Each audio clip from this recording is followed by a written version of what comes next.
Allez, Mila, raconte-nous une histoire. Oh, hé! Tu es là? Ah, tu étais trop bien caché. Enfin bon, je savais où tu étais depuis le début. Oh! D'accord. Peut-être que j'exagère un tout petit peu. Bon, tu es bien installé? Parce que justement, je vais te raconter l'histoire d'une princesse si bien cachée que même moi, je ne l'aurais pas trouvée. La princesse cachée. Il était une fois un roi qui avait une fille vraiment très jolie.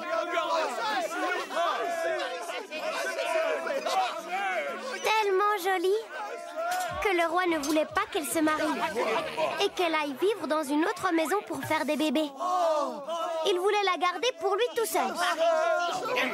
C'est ma fille à moi, rien qu'à moi. Porte de bois, porte de fer, porte de pierre. Il l'enferme sous la terre.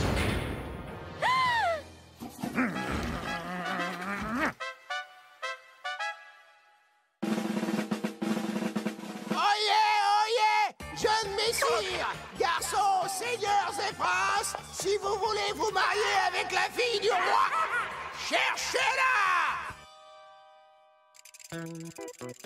Alors, as-tu trouvé ma fille?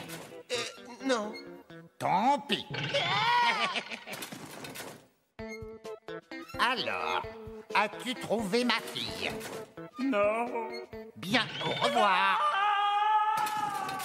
Tous les garçons du royaume essayent de trouver la princesse. Des beaux, des moches, des avec des gros boutons sur le nez, mais aucun d'eux ne réussit. Enfin, quand je dis aucun, je me trompe. Parce que dans un coin, il y en a un qui réfléchit. J'ai une idée. Je vais savoir où est la princesse. Et le voilà parti chez son copain le berger, qui est un peu sorcier. Salut, ami berger. Transforme-moi en petit mouton très mignon, s'il te plaît. Abra tourniquet, abra tourniquette, te voilà mouton très chouette. Mais, merci. Et maintenant, emmène-moi chez le roi. D'accord, mais attention, tu resteras mouton pendant un jour, un seul. Qu'est-ce que c'est que ça? Allons voir. Allez, hop. Berger, je veux ce mouton pour ma fille. Bien entendu, Majesté, il est à vous pendant une journée. Marché conclu. À demain, berger.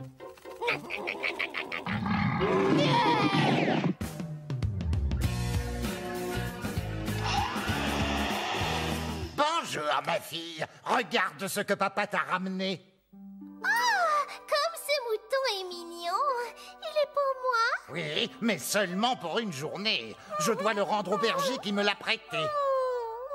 À plus tard, ma fille.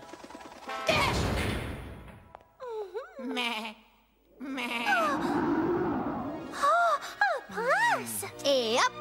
Comme par hasard, dès que la princesse le voit, elle tombe aussitôt amoureuse de lui. Et bien sûr, lui aussi. Super, hein? Mon amoureuse, maintenant que je sais où tu es, nous allons nous marier. Non, mon amoureux, papa va t'imposer une deuxième épreuve. Il nous changera, mes servantes et moi, en canard. Et il te demandera quel canard je suis. Ah, en canard? Mais comment te reconnaîtrais-je? Voilà comment nous allons faire. Ah, mais ils se disent quoi? On veut savoir, nous. Vite, papa arrive. Pom, pom, papam, padam, padam. Padam, pam. Ma jolie fille, je vais rendre le mouton au berger. Merci, berger. Allez, salut. Hop, hop, hop, hop, hop, hop, hop, hop. Le prince dit merci à son ami berger. Puis il met un peu de gel dans ses cheveux et court chez le roi.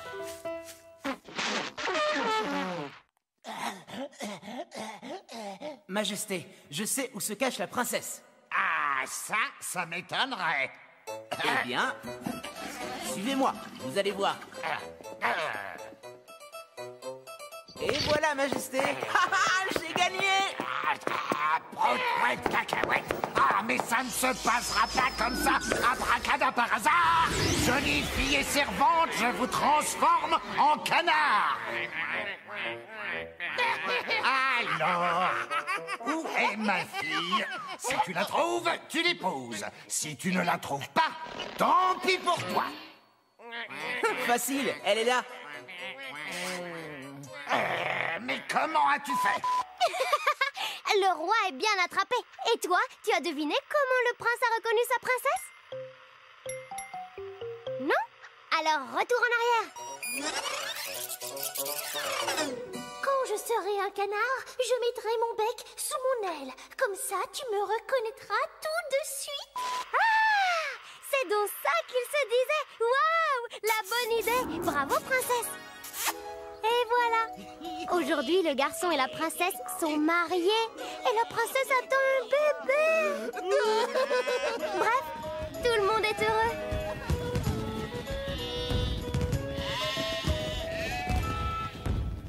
Hurrah! Mille et une fois hurrah! Je suis trop contente que tout se finisse bien. Oh là là, mais je vais être en retard, moi. J'ai une autre partie de cache-cache qui m'attend. Allez, salut, salut, à la prochaine. Doucement. Comme ça. Oh, tu es là. Coucou, bonjour. Tu as vu mon château de cartes? Il est pas magnifique? Encore 2 petites cartes et j'ai fini. Et voilà. C'est le plus merveilleux château du monde. À l'intérieur, j'ai fait 10 chambres et là, j'ai mis une piscine. Oups. Ah, proutazut de proutazut. Bon, c'est pas grave. Je vais faire le même château avec des crayons. Comme ça, il sera aussi solide que les maisons des frères cochons. Leurs maisons sont si solides que personne ne peut les casser. Allez, Zou, je te raconte leur histoire. Elle est trop bien. Les maisons des frères cochons. Regarde, c'est eux les frères cochons. Lui, c'est Rompiche et il dort tout le temps. Lui, c'est Slurp, le gourmand. Et celui qui conduit, c'est Hop Hop. Il invente et fabrique des machines et des machins. Il a toujours plein d'idées.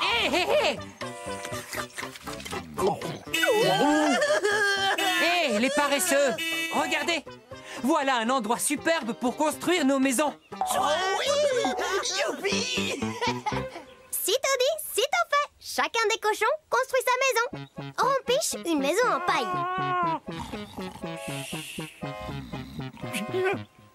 Slurp, une maison en bois. Et enfin, Hop Hop, en briques. Oh, bah il ne l'a pas encore fini. Bah, ta maison n'est pas prête? Et non, parce que moi j'en fais une vraie, pas comme vous. Une maison solide qui résiste aux animaux féroces. Un animal féroce ici? Pourquoi pas des sorcières ou un dinosaure? Très bien. Amusez-vous donc dans vos petites cabanes pendant que moi je fais une vraie maison. On verra bien ce qui va se passer. Et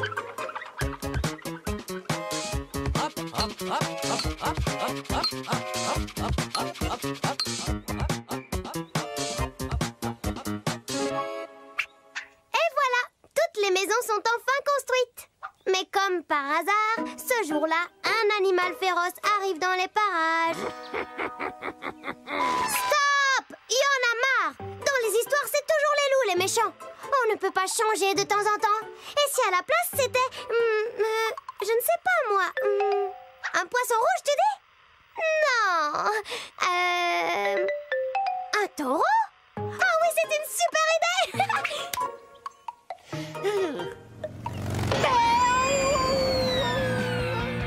Lui, c'est Grunch, le taureau. Il n'est pas content parce qu'ici, c'est son champ. Non, d'homme, qu'est-ce que c'est que ça? Je pars une journée et voilà que d'horribles bestioles s'installent dans mon sang. Non, mais Grunz de Grunz, ça ne se passera pas comme ça. Qu'est-ce que c'est?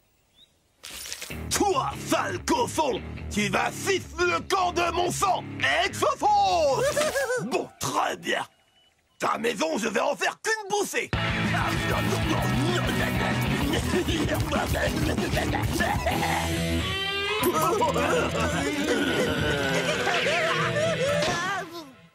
Tiens, qui est-ce?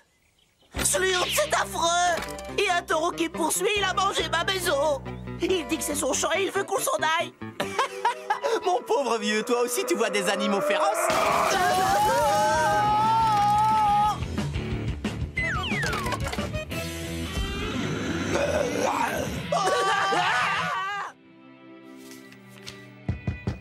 Plaît-il? Ouvre-nous! Voilà, j'arrive. Oh, bon, c'est affreux! Un énorme taureau! Nos maisons! Boum! Il n'y en a plus! Ne vous inquiétez pas. Ma maison, elle, est incassable.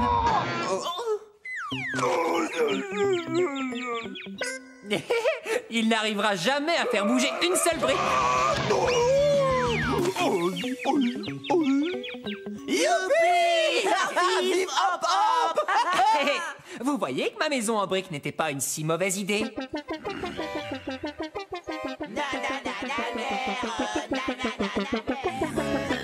Je sais, je vais passer par la cheminée. Oh mon d'un Grumpf, je suis coiffé. Hé, venez voir les frérots. Je vois deux beaux sabots qui dansent dans la cheminée. Oh, arrêtez, oh, sortez-moi de là. Si on t'aide à sortir, tu n'essaieras plus de nous faire partir? Oui, je le promets. Et tu promets que tu reconstruiras nos maisons?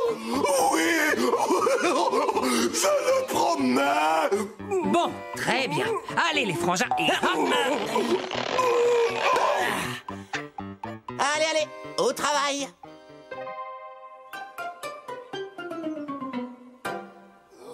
Bravo! Parfait! Magnifique. Bon, c'est bon, maintenant je peux m'en aller. Mais t'en allais où ça? Regarde!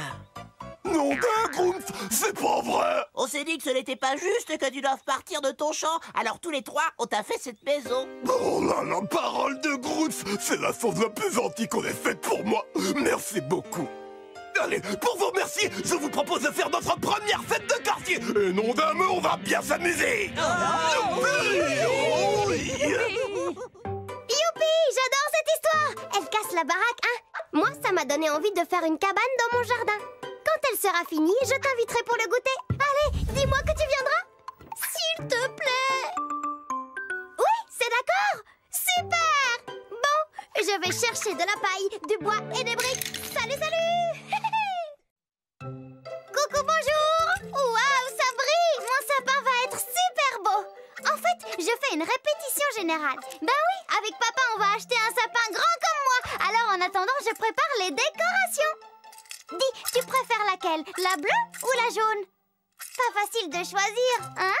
Mais bon, pour moi, Noël, c'est quand même plus rigolo que pour Matisse. Parce que le sapin de Matisse, c'est vraiment toute une histoire. Au fait, tu la connais? Non? Allez, aujourd'hui, il n'y a pas que le Père Noël qui va te faire un cadeau, moi aussi. Je te la raconte. C'est parti. Le Noël de Matisse. Voilà. Matisse habite en Alsace avec sa grand-mère et sa petite souris Bretzel. Aujourd'hui, c'est Noël. D'habitude, Matisse adore Noël. Mais cette fois, c'est compliqué parce que sa mémé est malade. Elle a attrapé un gros méchant rhume.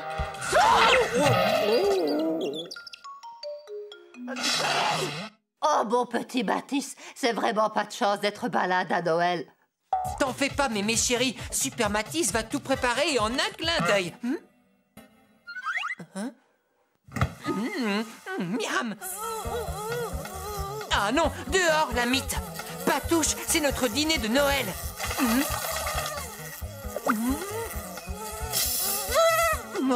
Oh non, sale bête. Tu vas voir.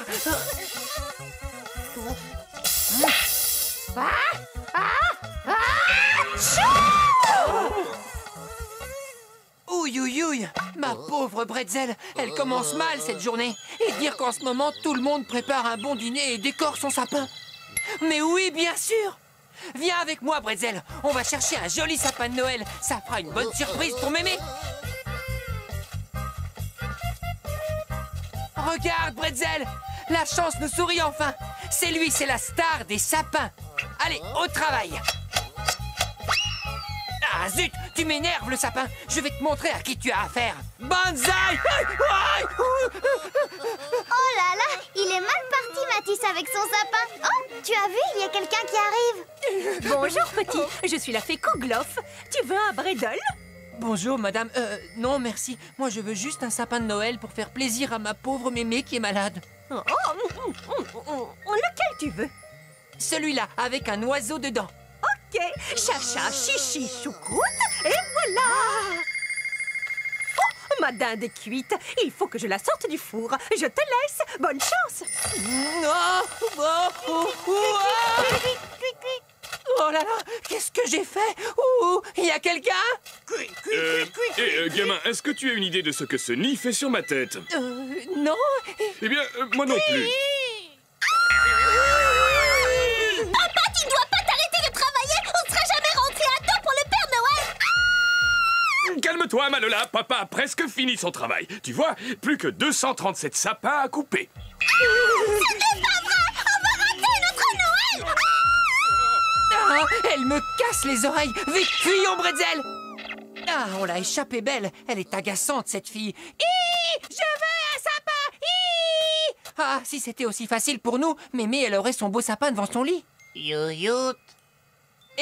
Mais tu as raison, Bretzel. Je vais rappeler la fée Kouglof. Fée Kouglof! Fée Kouglof! Qui ose me déranger pendant que je prépare mon pain d'épices de Noël? C'est moi, Matisse. J'ai perdu mon sapin. Vous pouvez m'en donner un autre, s'il vous plaît? C'est que je n'ai pas le temps. J'ai encore beaucoup de choses à préparer en cuisine. Fais comme tout le monde, va au marché de Noël. Il y en a plein là-bas. Oh, mon pain d'épices, il va brûler. Il faut que je te quitte.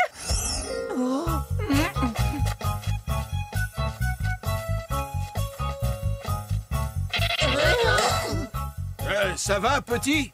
Oui, merci. Vous pouvez me donner un sapin? Oui, mais il faut des sous. Et si je vous fais un spectacle, vous me donnez un sapin? Pourquoi pas? Vas-y, on te regarde. Et si on aidait Matisse? Après tout, c'est Noël, non? Allez, musique, lumière, ambiance. Yo, vous les marchands de Noël, pour la plus belle de toutes les fêtes, donnez-moi, si vous le voulez, un beau sapin pour ma mémé, yo! Bravo! Bravo! Ah, c'est enfin l'heure du dîner. Allez, bonsoir! Bah, et mon sapin? Tiens, ça devrait faire l'affaire. Allez, joyeux Noël, petit! Bah... Allez, Bretzel, on rentre.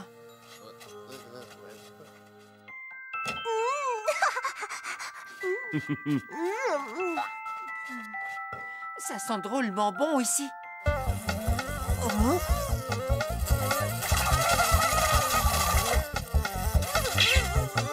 sapin! Papa, retourne dans la forêt! Mais ma petite Lola, il est très tard. Oh non! Je veux un sapin! Ben, prenez mon sapin. Il est un peu moche, mais c'est mieux que rien. Merci. C'est très gentil, petit, mais toi? Oh, de toute façon, cette année, c'est plutôt raté, Noël. Je vais juste rentrer voir ma mémé. Papa, je veux qu'il reste! Petit, attends, reviens. Ah, non, merci, il est tard. Je dois rentrer, ma mémé m'attend à la maison. Il a dit non! Je t'en prie, j'invite aussi ta mémé. Dans ce cas, c'est d'accord. Finalement, même la fée Kouglof s'est jointe à eux car sa dinde et son pain d'épices avaient brûlé et ça a été leur plus beau Noël à tous. Bon, ici tout est prêt, sauf le sapin. Papa! On va le chercher, ce sapin! Ben oui, je t'attends, Milounette. Oups! J'arrive, papa! Bon, je te laisse! Salut, salut! Et joyeux Noël! Coucou, bonjour! Devine ce que ma maman a préparé pour le dessert. Ah, des gâteaux à la fraise. Regarde, j'en ai chipé un. Je vais le croquis-manger très vite. Sinon, Monsieur Piquedouille va en vouloir un bout, c'est sûr. Comment ça, je suis une grosse gourmande? Bah, je peux te dire que Lisa est 1000 et une fois pire que moi.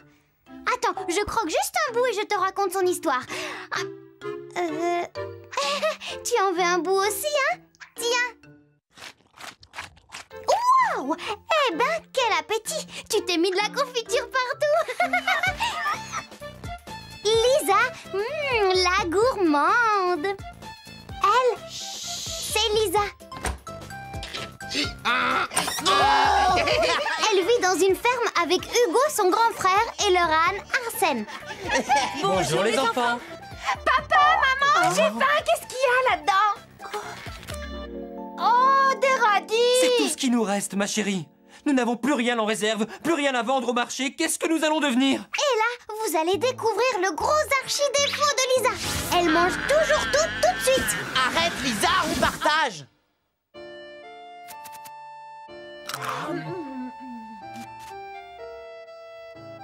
4 radis, ça ne suffit pas. Nous devons vendre la seule chose qui nous reste.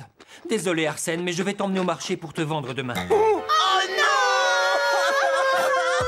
Le voisin de Lisa et Hugo, c'est Marcus, un magicien extraordinaire. Bonjour, Hugo. Bonjour, Arsène. Eh bien, vous avez l'air raplapla. Bonjour, Marcus. Eh, tiens, prends ça et souffle dessous. Ça te remontera le moral. Abracadabra.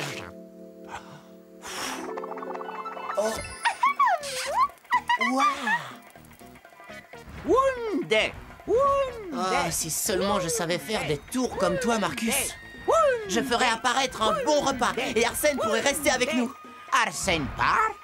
On n'a plus rien à manger, alors mes parents vont devoir vendre Arsène au marché. C'est pas vrai. Je vais essayer un truc pour vous aider. Abracadanape. Oh, une nappe? C'est une nappe magique, tu la déplies sous la table et tu auras une belle surprise, compris?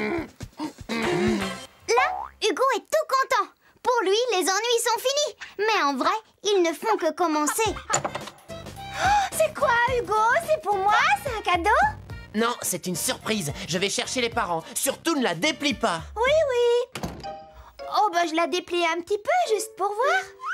Oh, un petit gâteau. Oh, chouette, une nappe magique. Oh.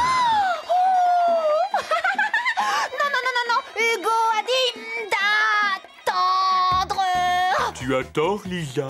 Je suis un rôti délicieux. Tu devrais me goûter. Tu parles? Bien sûr qu'il parle, mais il a tort, c'est moi que tu dois manger. Mais non, c'est moi. S'il te plaît, Lisa, dis-nous quel meilleur. Oh, bah si c'est pour vous rendre service, c'est pas pareil. Viens là, gentil rôti. Lisa! J'ai pas pu m'empêcher. J'ai mis la nappe et il y a qu'un tout petit gâteau rikiki qui est apparu. Allez les enfants, on partage.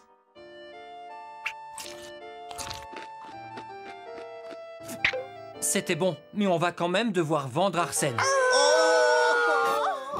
Pauvre Hugo, lui qui croyait avoir sauvé son âne. Abracada jardinage. Wouhou! Youhou! Oh non, vraiment, c'est pas possible. Alors, Hugo, tout est régalé? Ouais, c'était bon, mais un seul gâteau, ça ne suffit pas. Un seul gâteau, ce n'est pas possible, ça. Elle marchait mieux avant, ma nappe magique. Ouais, je suis sûr que c'est cette gourmande de Lisa qui a encore tout mangé sans rien partager. C'est plus fort qu'elle. Ça expliquerait la nappe. Elle est terrible, Lisa. Il faut qu'elle arrête ses bêtises. Mais comment? Oui, c'est vrai ça, comment? Tu le sais, toi? En lui faisant peur? Mais oui, comme ça, elle n'aura plus envie de recommencer. Tu es trop fort. Coucou Lisa, regarde ça. Attends-moi, hein, j'en reviens tout de suite. D'accord, une glace. Délicieuse.